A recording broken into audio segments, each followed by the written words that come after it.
let's move on tonight to topic number 2, which is the USA, which is good as gold. Good as gold with Team USA men's basketball winning the gold medal in Tokyo, in the Tokyo 2020/2021 Olympics. And, man, it was exciting, honestly, and especially watching the gold medal game. But what do you got on this, Pat? Yeah, I just, we started this whole thing a couple of weeks ago saying, is this Team USA team going to win gold? They had the early struggles with the exhibition games. They lost that first game to France earlier in the qualifying portion of the Olympics. And, everybody was questioning, obviously they're the most talented team, out there in the Olympics, but is it the right mesh of players? Is it the right combination of players? Do these guys play well together? And I think we keep forgetting that, you just had 2 players on the team just leave the NBA Finals in the biggest series, basketball series of their lives, travel all the way to Tokyo, like overnight, and then, play the next day. Yeah, there's always jet lag. There's there's time schedules. You just got juiced up for the NBA Finals, and now you're going to play in the Olympics. And it's not that they don't appreciate the Olympics, but it's 2 completely different things. So you've got that. You've got a few players who just left the playoffs. Are upset that their team lost the playoffs, trying to get ready for the offseason, and then they have the Olympics just a couple of weeks later too. And these guys took time to mesh. The NBA season usually ends a little bit sooner than it did this year. So you got to remember, they used to have a couple of months after the season, or at least a month for the NBA championship team before they would have the Summer Olympics. Now it's, like we just said, that the 2 guys, Devin Booker and Drew Holiday, who were just playing the NBA Finals, went straight to Tokyo. I think they went to the West Coast first, then to Tokyo. And it's like, you forget these guys are human and they need rest, So the early struggles, everybody was giving them excuses. You either were giving them excuses or you were thinking they weren't going to win the gold. They proved us wrong. Kevin Durant was unreal.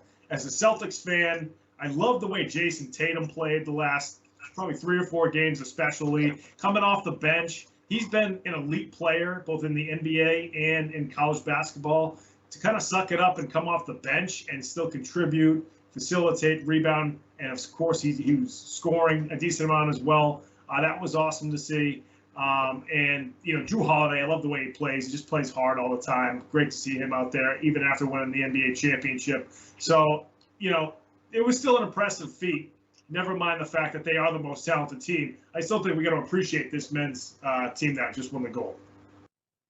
No, I agree. I think it was great to see them really, get off the snide per se in that first game and say, hey, we can't have that happen again. And we've got to really go on a run right now. And that's exactly what they did.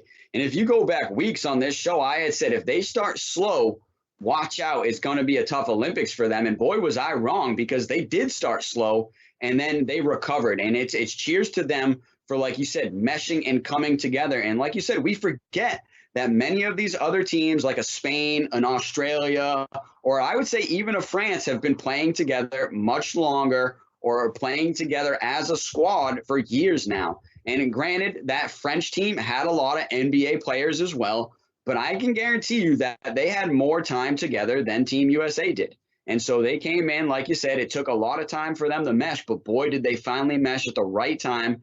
And I do think it was one of those, wake-up call moments and smelling the coffee when you lose to France, a team that you think, man, we are just so much better than them. And then, hey, man, boom, what do you know? You get to play them in the gold medal game, and you get a redemption game against that team. And so, boy, was I looking for a blowout, but it didn't happen. But cheers to France and Rudy Gobert for playing that international game. He had a big game, but Team USA just really played much better in that gold medal game, led by, obviously, Kevin Durant, Jason Tatum, Dame Lillard, and then the guy that we're going to be talking about next, Draymond Green. And like you brought up, Drew Holiday. Drew Holiday's defense in that gold medal game was amazing. He created so many key turnovers that led to points or just pressured the ball and did an amazing job of stopping France's guards and not letting them get comfortable or even getting to a set or a play. And that eats into an international clock.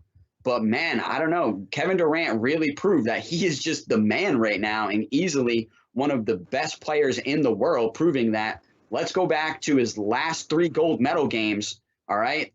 30 points in the previous one, right? 30 points in the last one, and then 29 now in this gold medal game. So he's basically averaging 30 points in gold medal games. I mean, that is amazing in itself. But Kevin Durant really led the way for us when there was ever a big shot, a big moment that needed to happen. KD took it on himself to basically come down and hit a beautiful mid-range pull-up, and they just had nothing to be able to contest from France.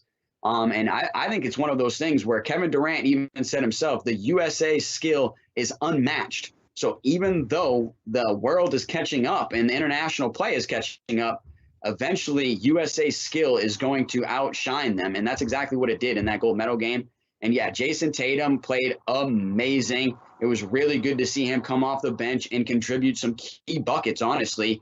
A couple of times when Durant was getting covered, they couldn't go to him. Jason Tatum went in there, did his thing, couple turnaround jumpers, couple mid-range jumpers, and did a really good job representing the Boston Celtics and representing his country. So I got to give a really good props to this team for bringing home the gold medal and continuing the tradition of greatness.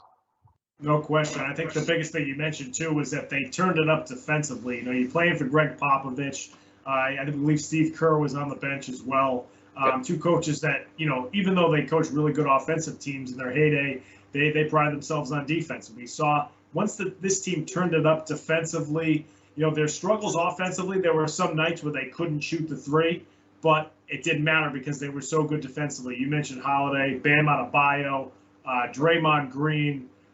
Several of those guys were very good defensively, and that's why I think they were able to get to that gold medal game on top of the offense from Durant, Tatum, and some others. So fun to see those guys win it again. Folks, if you like this show, you're watching it right now on YouTube, make sure you subscribe to our YouTube page. That's Comeback Sports on YouTube. Subscribe to the channel, Comeback Sports. And then all the cut-ups that our awesome producer, Ben Kudo, puts together after the show, that'll all filter to your YouTube channel. You don't have to go search for it. It's just right there in your subscriptions.